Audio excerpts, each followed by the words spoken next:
subject to interpretation. I'm your host, Maria Ceballos-Wallis. Today, we're honored to have Odilia Romero, a renowned leader and advocate for Indigenous rights.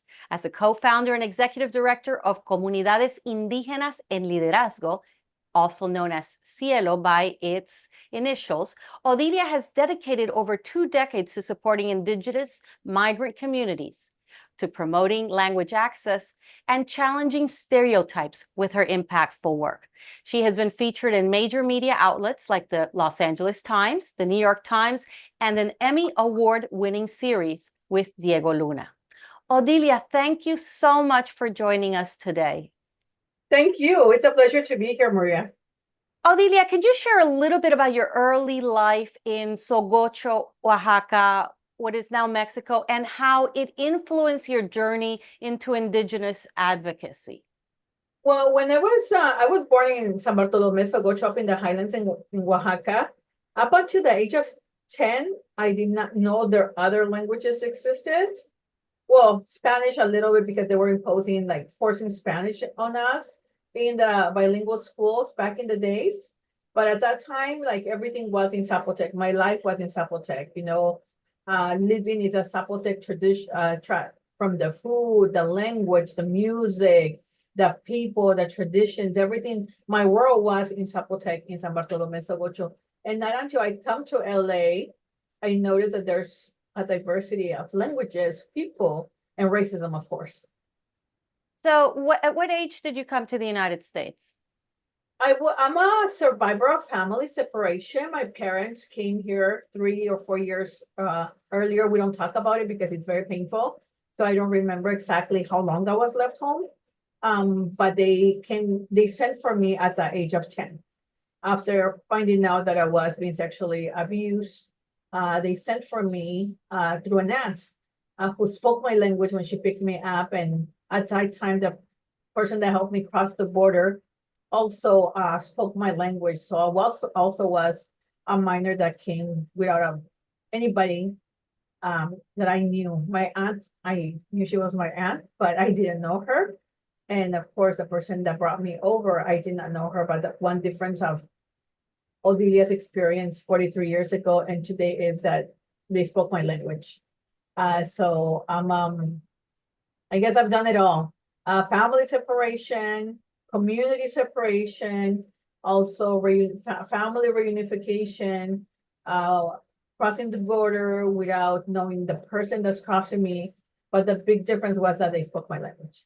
So, Odilia, you mentioned that in your town of Zoogocho, you heard Spanish, but that really wasn't a language that was part of, I guess, your daily life.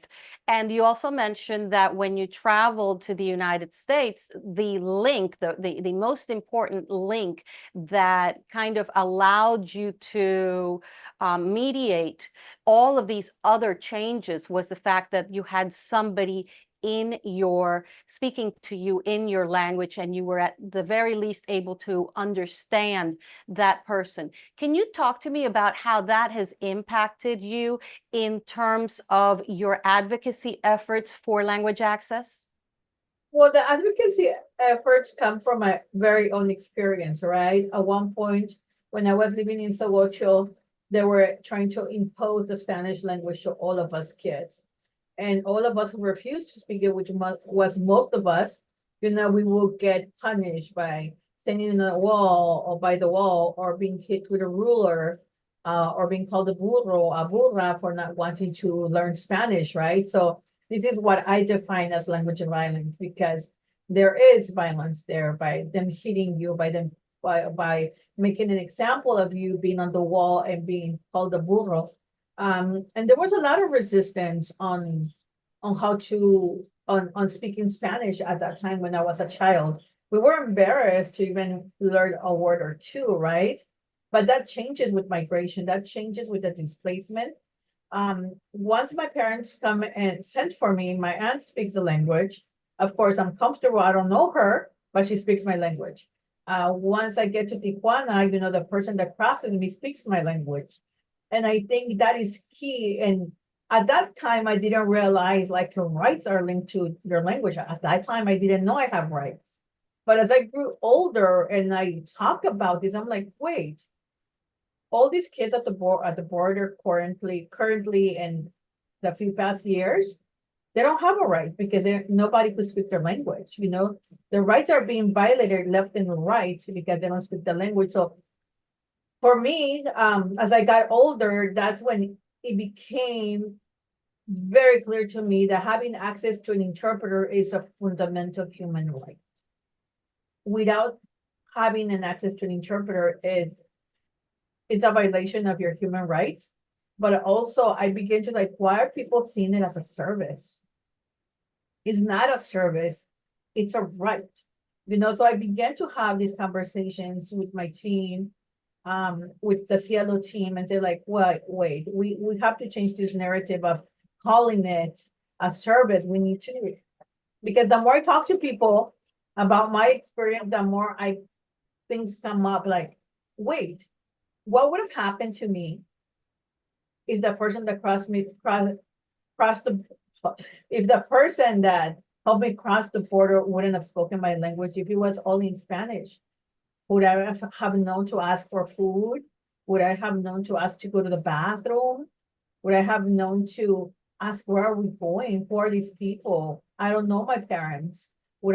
So all these things come to mind the more I talk to people. I guess the more you talk, the more things come up.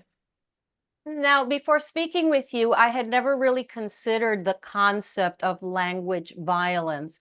And it's interesting. My background is originally from Puerto Rico.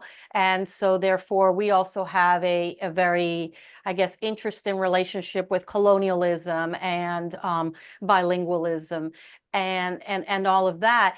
I grew up with the notion that it was my responsibility to learn the English language. And that just like, you said that, you might encounter difficulties in your school in Zoogocho if you chose not to learn Spanish. I want to explore this just a little bit more because it sounds to me like language violence is something that maybe we should understand a little better.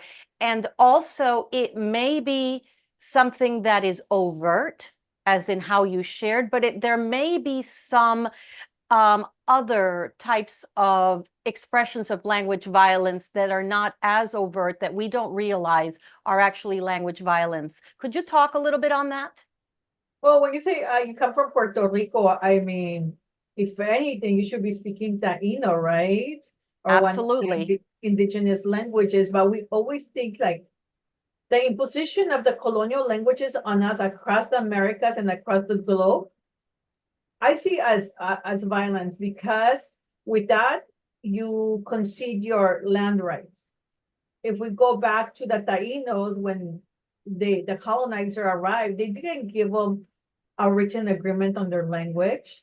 They didn't have an interpreter in Taino. I'm sure they did, but because I mean, we had to create interpreters at that moment, right? If you knew a little bit of Spanish, 2 words of Spanish, you become an interpreter, regardless if you're in Guatemala, in Mexico, you're forced to become an interpreter. So it's become this unnatural thing for indigenous people to become interpreters without the training, without knowing the protocols, if there were any back in the days.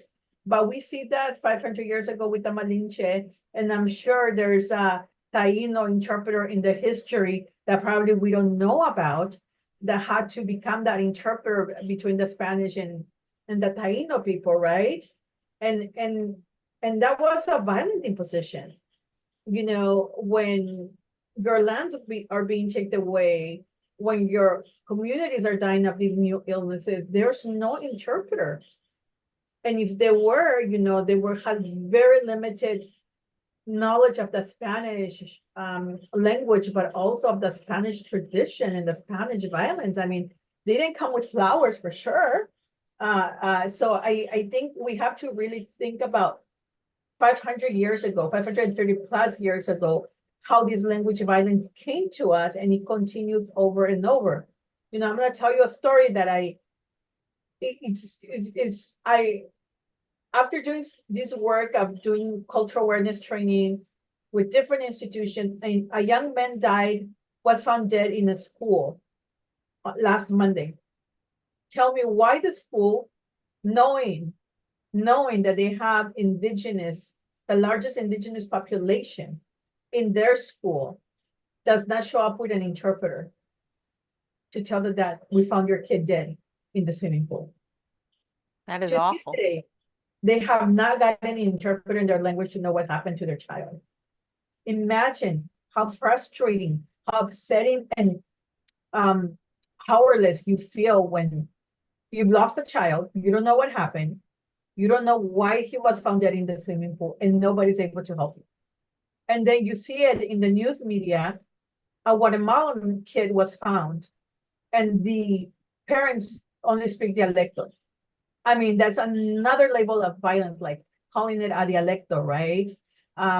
In national media, and knowing that they spoke Quiche, still didn't bother to say, I'm gonna find this family an interpreter, because for them, the news bite was more important, the clickbait. So I think I hope to illustrate that. That's what I define as language violence. It's one after another one, and it's been going on for 130 years. Tell me what inspired you to co-found Cielo with your daughter. I think our own lived experience. I mean, Janet is 1.5, her dad is 1.5. I guess she's a 2.5. I don't know how these academics define this, but we were both of us came here being monolingual. And one of the things that we did with Janet was just learn English. Not Spanish, not Zapotec. You need to learn English, because at least I can speak for him, but for me, I do not want you to go through these racism in the schools, in public places for not speaking the language. And I think there's a lot of pain in her heart for losing the language, because it's like I say, language violence, it hurts you in many ways. One, like, she wants to know the language. Actually, she just wrote a beautiful book of poetry. I read it for the first time and I cried, because you could see in her poetry the loss of a language, right? And with that, we created Cielo. We have a long history of being in the advocacy for Indigenous people's rights, but we wanted to create a space where we intentionally work with young women, young men, and that is really important to us, language, language, identity, tradition. So Cielo is based on what we call the Guzuna, which is the I guess, let me see if I can pronounce this where I always have a hard time. Reciprocity, maybe? Yes, reciprocity. There you go. And Guzuna, right? Like, and what we believe is what has held it. I mean, what we know it has held Indigenous people's resistance for such a long is that supporting each other. So we wanted to create an organization that reflected that, reflected a lot of the Indigenous worldview, but also be in accordance with the Western world nonprofit, right? And we created, to really, really create a space for women, a space for women to grow, a space for young people to grow, but also to be strong in advocating for Indigenous people and to be the leaders of advocacy for Indigenous peoples. What kind of things would you like our listeners and viewers and myself to know about that worldview that you mentioned that you want Cielo to help promote? What would I like for the world to know is, according to the UN, Indigenous people make only 10% of the world population, and we hold 80% of the world natural resources. So what that means is that we have to become allies. We have to become an ally of Indigenous people to defend the earth, to work against climate change, and everything is related to language. We cannot talk about climate change without Indigenous people. We cannot talk about, global warming without Indigenous people. And we have to have Indigenous people in these conversations, because the people that are at the front lines defending the territory, the lands, have to be in these conversations. And you could be an ally in this war of interpreting. When you hear somebody talk about climate change, like, well, there's no Indigenous people at this table. Like, how do we get them there, right? So I would like the world to know, like, that you should be an ally of Indigenous people. What about the Cielo's role in supporting urbanized Indigenous communities? Because you are in California and you've done some work in that area identifying some of the different communities that there are in the Los Angeles area, as well as working with other Indigenous communities in other parts of the United States. Talk to us about that, because obviously that's a very different. Urbanized communities are completely different than rural communities who might still be in their place of origin, let's say. We're in Los Angeles, we're in Southern California. And according to our most recent research, there are more than 30 Indigenous languages spoken in Los Angeles County alone.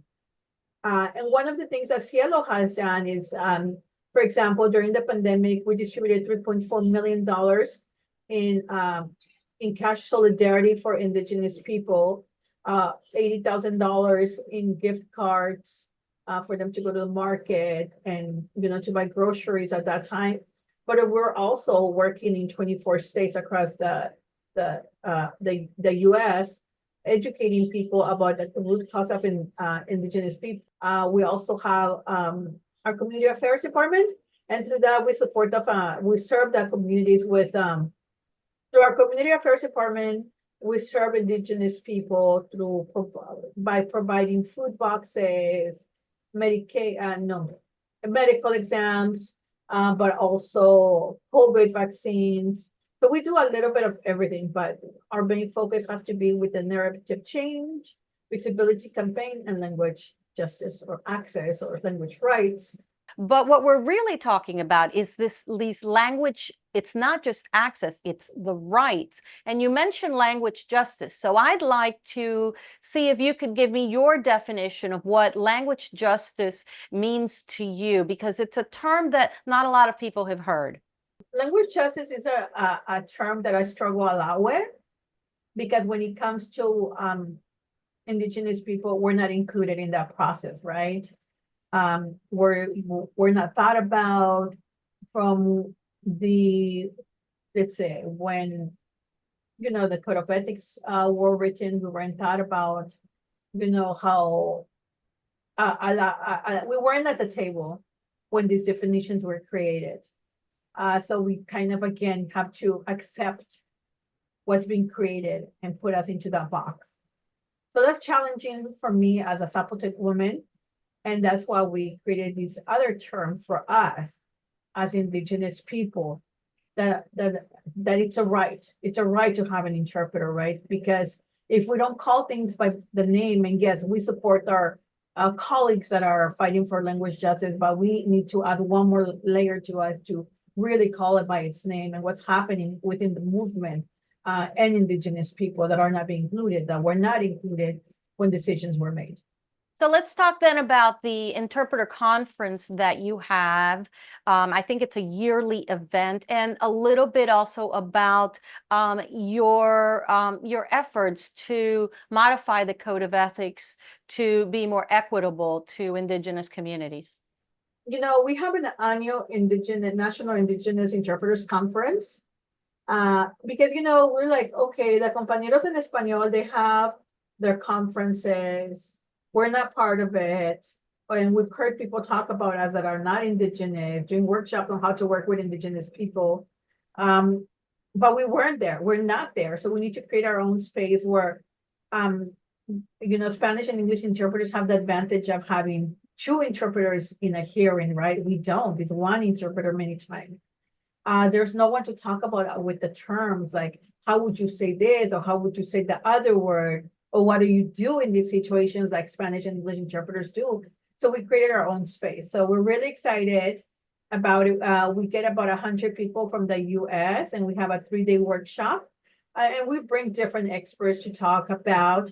We brought LAPD, the Border Patrol, hospitals, clinics, attorneys, for people to learn what is this process is. What do you do? What happens when you're a victim or when you're detained by LAPD? So all these workshops are done, and we are And, people get very excited because we don't have these spaces. So we had to create them on our own. We create our own trainings. We create our own curriculums. We're creating our own code of ethics. We have our own app that we'll be launching in December, which I'm very excited about. So I always say, okay, the Spanish and English interpreters are also in a struggle for their language. And now I'm not going to go say like, hey, I need a piece of that pie because it's not their fault. We support their struggle, but I'm gonna create my own and demand my own rights in a separate room. So that's what we're doing. Like, hey, we need to create our own things, and here we are. Super excited about it.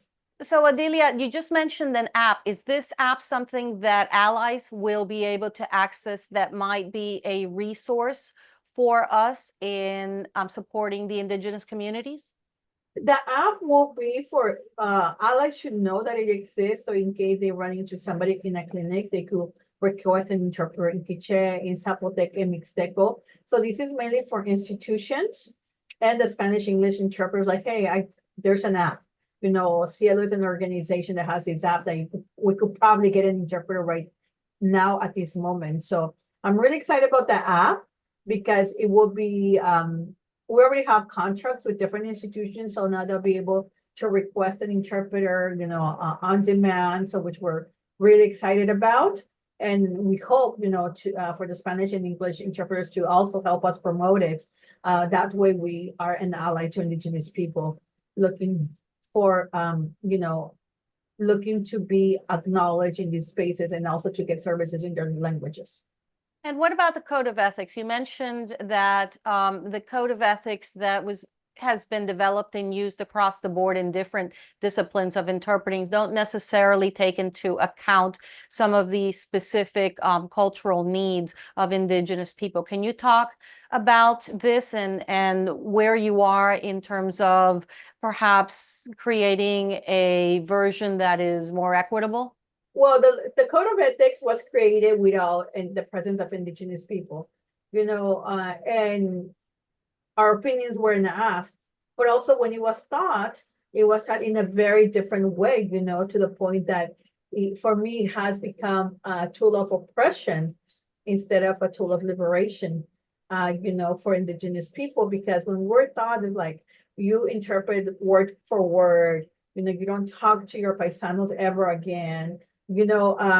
So when we now hear Indigenous interpreters like, oh, I have to interpret word for word, according to the Western Code of Ethics, this is what I have to do. I'm not going to talk to my paisano and I'm not going to go to the event. And you're like, wait. Like, yes, that is correct for them, but I'm not going to stop talking to my paisano the rest of my life because of that Code of Ethics. But I'm going to have to figure out how to professionalize our team so that they don't show up at the event or the cultural event and say, oh, I saw you at the hospital. How's your liver or whatever, right? It's like show up and be discreet and, so those are the little things that we're working on. But I think there was a lot of damage done on how it was taught to us, the code of ethics. Maybe that wasn't the meaning. But for now that I look back at it, I was like, wait, yeah, we have to create our own code of ethics. Yes, we agree with the Spanish English Code of Ethics, but also we need to create one that is culturally relevant, but also respect what was created. Because there's a lot of that we could be using, but there's a lot of it that could be changed. Like especially when it comes to Indigenous community, it's like 500 people in one pueblo, right? And we're gonna see each other. We're gonna run into each other if it's a patron saint festivity, if it's a funeral, if it's a birthday, if it's a neighboring community celebration, we're gonna run into each other. So how do we, from Cielo and Indigenous interpreters, don't put all their issues out there, So what are the different, let's say, principles or the principles that you believe have to be added to an Indigenous code of ethics or changed so that it meets the needs to bridge these cultural gaps? I think one of the things is that when we were taught, and because it becomes very complicated for us because one interpreter let's use me as an example. I'm the same one that interprets in court in my variant, in a deposition, in a medical field. It's one interpreter. So you get all these different trainings, the things that you can do in a hospital, you cannot do in a court, right? So for us, it's very important that they should know they are in a very powerful position as an interpreter. For us as an organization, that is a lot of power in the hands of someone. So for us, saying like one of the things that we were going to emphasize is like if you don't speak the variant, you're violating every single code of ethics there is, because you're supposed to be the bridge of communication. You're supposed to be the voice of, this is how I think of it in Zapotec, as the voice of the patient or the voice of the doctor. And when you're borrowing from Spanish, you're also violating that code of ethics. You need to work. It's true, there's a lot of work that won't be there, but how do you handle it in a professional way, but also that it doesn't violate the rights of the Indigenous person? So your experience, Odilia, is as an independent interpreter working in Zapotec, Spanish, and English. Does this mean that you interpret into and from Zapotec from Spanish and English, and also Spanish into English as well, and vice versa? No, I'm the very few that, well, not that few anymore, but that do from Zapotec to English directly. There's no Spanish. Okay, so your specialty is Zapotec to English and English to Zapotec. Correct. But there's not that many interpreters, qualified interpreters for English to Zapotec. Am I correct? Or is Cielo developing a core of interpreters that can jump straight English to Zapotec without having to perhaps do the relay interpreting? Cielo is a very unique in that sense. Most of us are trilingual.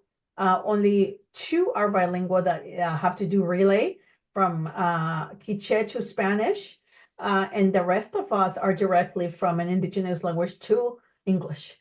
So we're very unique in that sense that everybody in the staff speaks an indigenous language or either Spanish and English. But for those of us who speak English, we actually interpret directly to English, from Zapotec to English, or Canjobal to English, or Acateco to English. So is that the goal for Cielo, to develop a core of interpreters, more and more interpreters that can actually just jump, through the Spanish and go straight to English, so that relay interpreting doesn't have to happen, being that extra layer? I mean, in an ideal world, yes, but that won't happen because there's so many variants, right? Mixteco has over 80 variants of Mixteco. So how are we gonna get 80 trilingual or bilingual in the Mixteco to English? So in an ideal world, that would be it, but no, that's almost an impossible thing to do because of the different variants of each language. Zapotec, again, has over 70, Mixteco, including Quiche, has different variants. Mom has different variants, so it's almost impossible, but I'm sure we're doing a really good job of getting trilingual interpreters on board. So let's talk about variant. You mentioned the word variant as I guess, a variation on one of the indigenous languages, but we often use the word dialects. I think that there's probably some misunderstanding as to what we should call the different languages and their different varieties. Could you clear that up for us? I mean, we speak indigenous languages that are often wrongfully called dialect, right?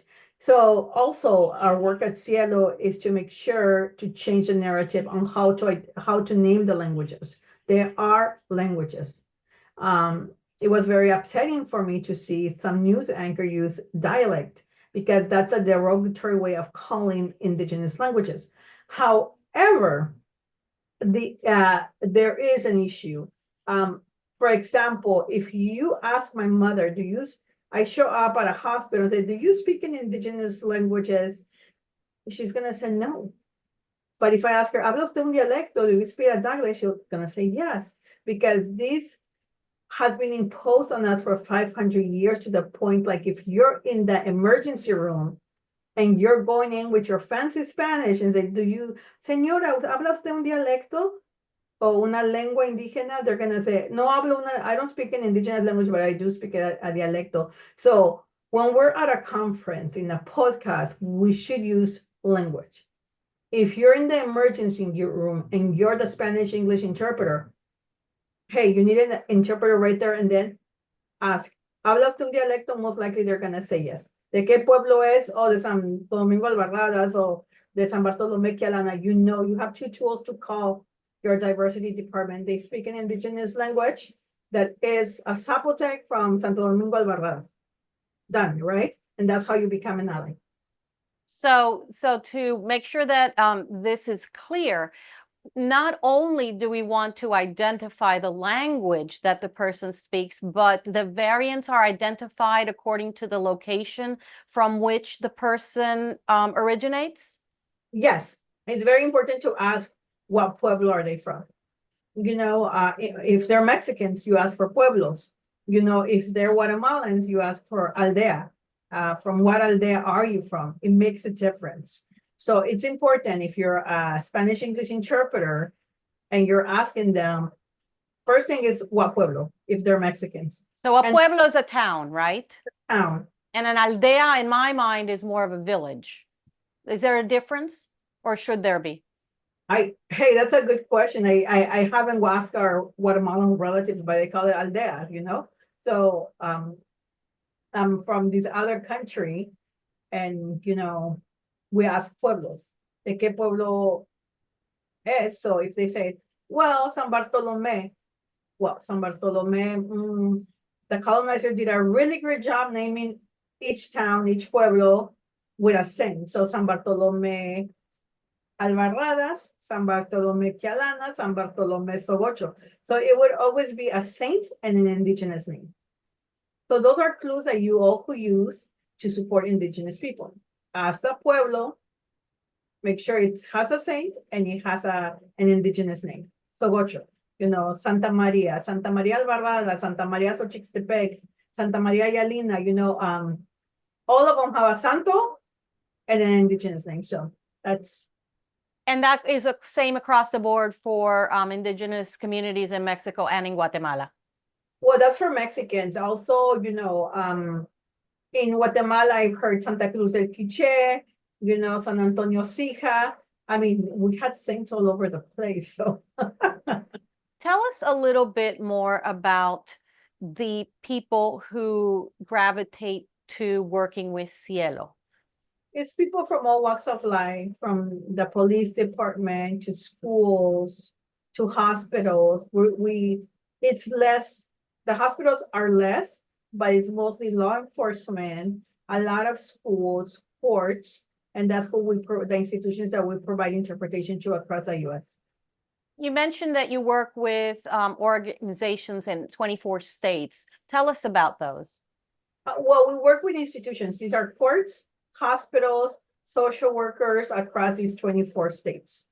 Do you also train interpreters in those 24 states? We train interpreters for the different allied organizations, like, for example, New York, Chicago.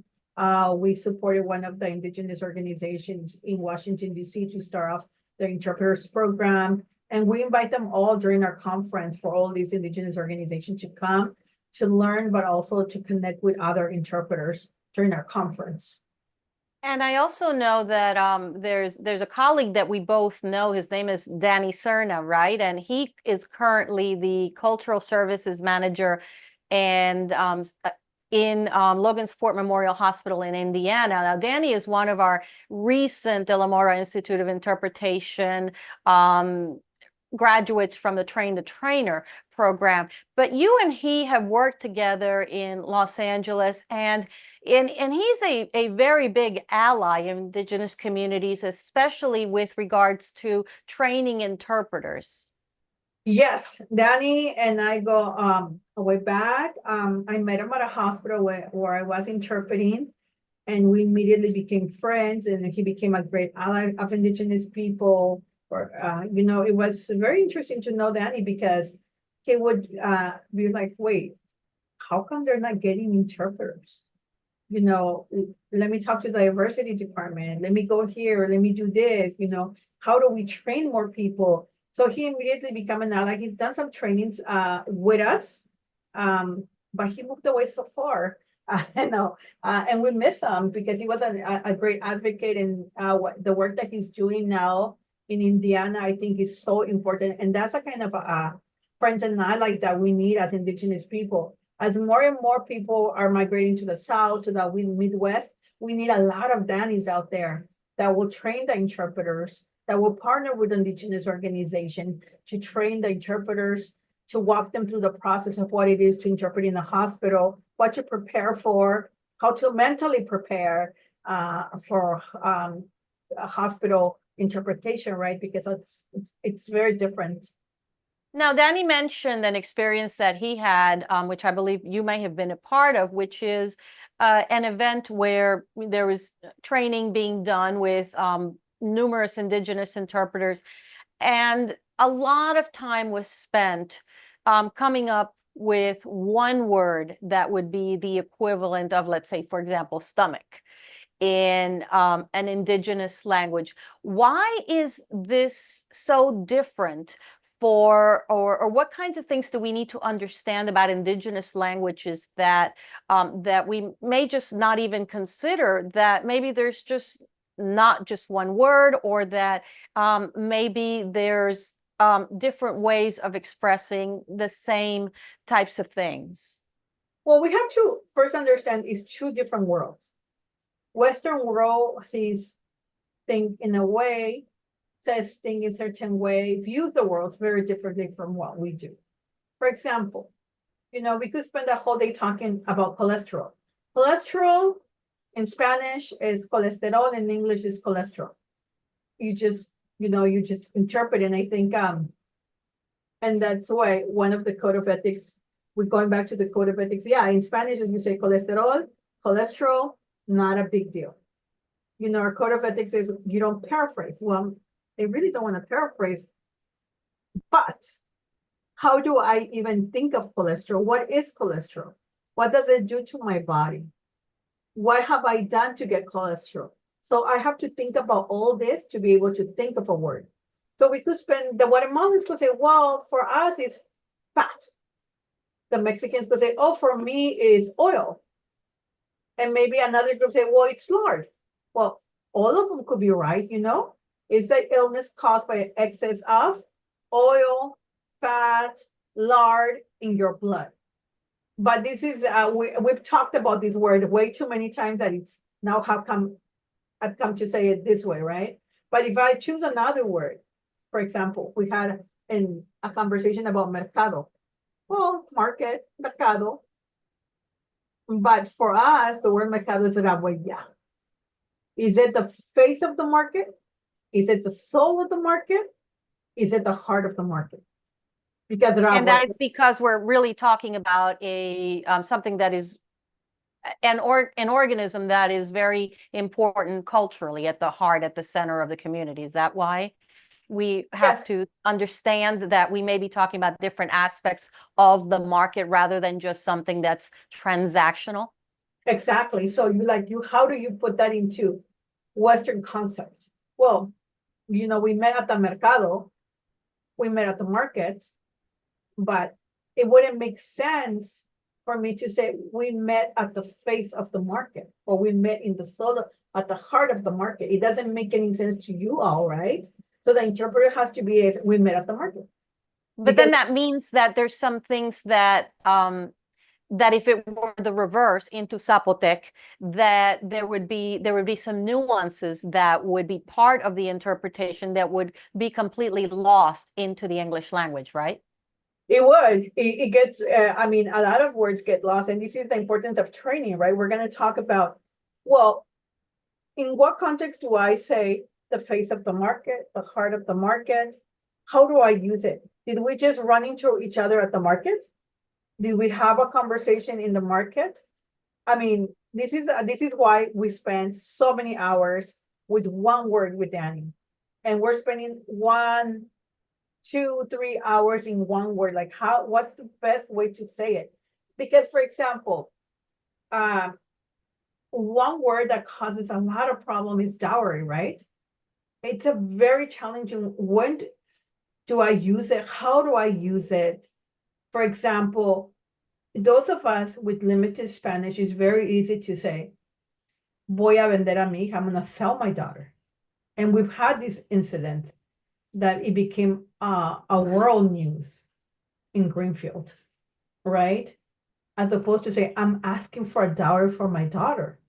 The kid, if she ran away with her boyfriend and I say, I want him to pay for my daughter, doesn't mean literal pain as if he was doing a human trafficking situation. Not that doesn't happen in indigenous communities, but there is a process when they're like in Zapotec, it's if I'm trained and have the vocabulary to say what I'm requesting is a dowry of $10,000 for the safety of my daughter or for the security of my daughter, as opposed to quiero que me pague, I want you to pay me $10,000 for my daughter, right? So those are the differences that we need to be trained on. How do we increase our vocabulary?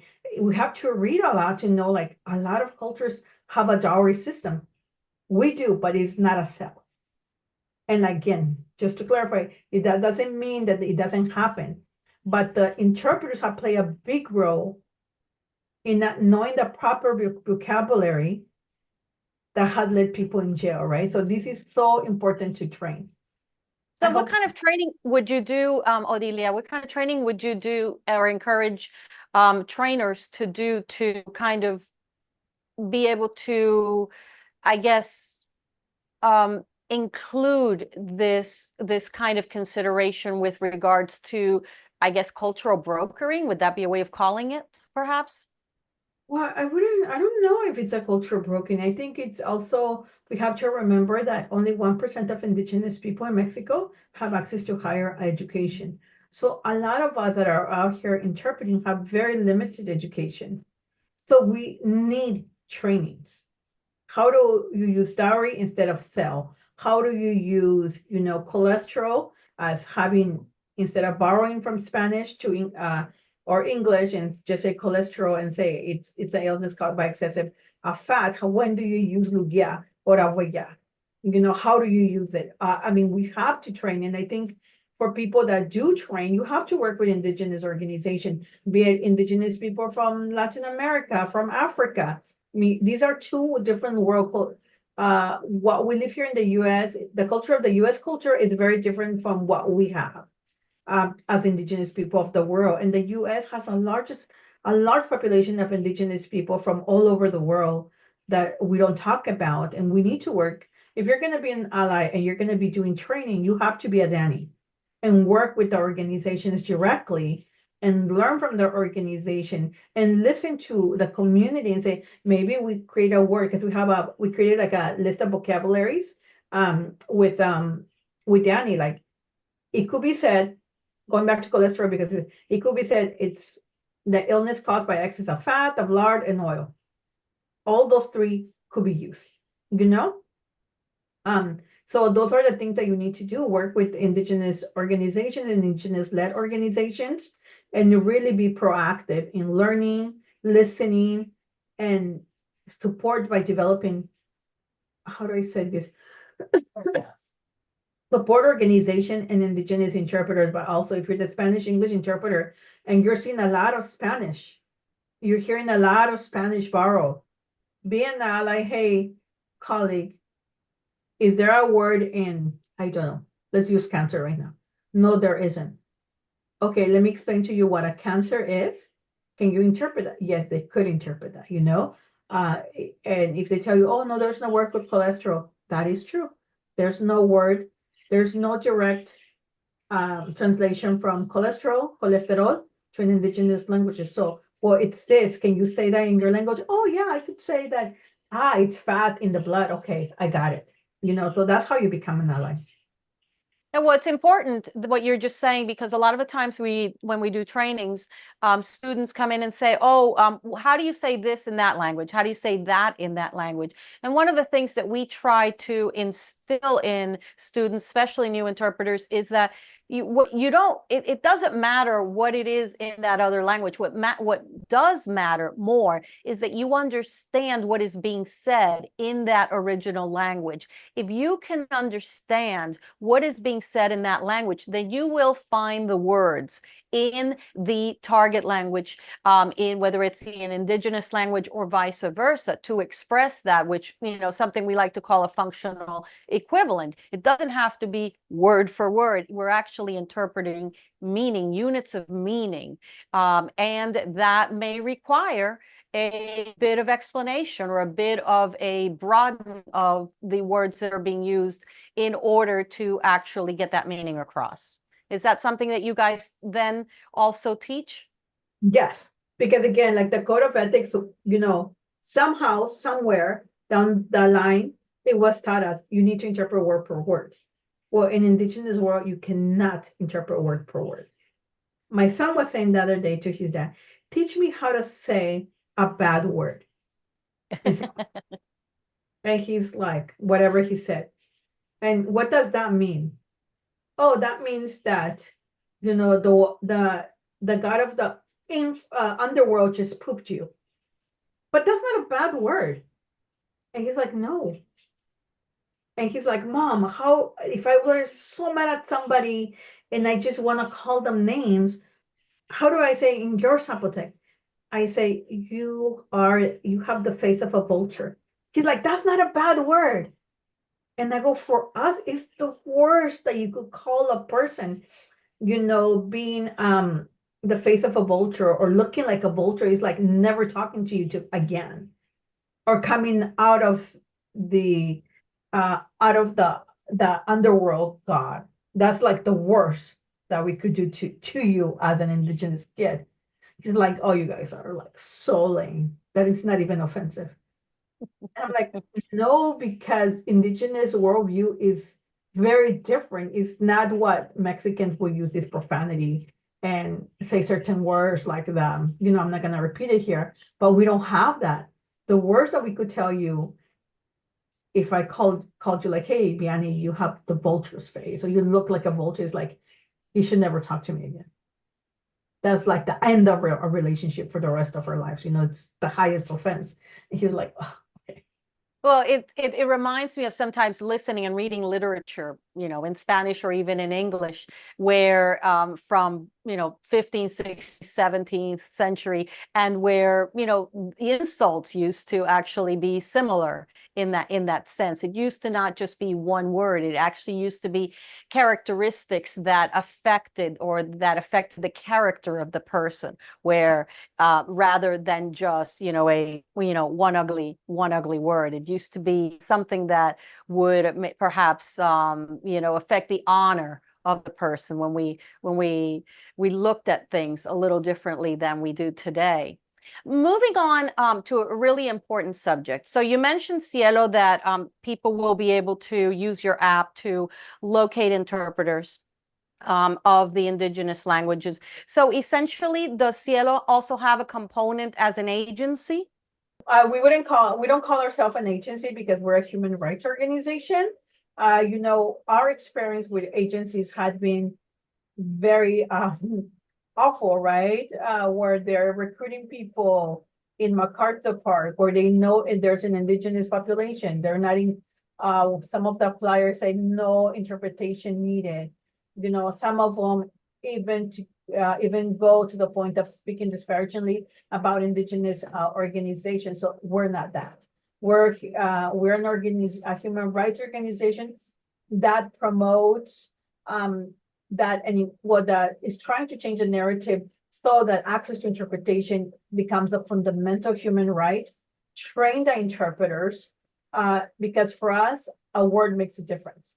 One word could send you to prison, could be your freedom, could be the wrong medication, could be your death, or could be your liberation, right? So we look at it from the human rights perspective. So we are not an agency, we're a human rights organization that advocates for indigenous people human rights. Nevertheless, it is very common for hospitals, courts, and other service users, I'll use the word service, in quotes, to contact agencies to provide them with a roster of interpreters that they have, be they Spanish, Russian, or any other languages. What do you how do you suggest that these agencies approach when they are asked for interpreters of indigenous languages? What do you believe that what should their approach be in order to be able to fulfill what their mission is, but to fulfill it in an ethical way and also in a respectful way to the indigenous communities? Well, what I would say is for the institutions, organizations, hospitals, courts, and hospital, they should definitely work with the CBOs, with Indigenous-led organizations. There's a few of us across the U.S. because it is important to train the interpreters. It is important to see this as a right instead of a service, and also as making money. Because at the end, we live in this society that is about the money making, about earning, about it's about money making, and when you have that mindset, it leads to the violations of Indigenous people's human rights, right? And we see this left and right. We see it.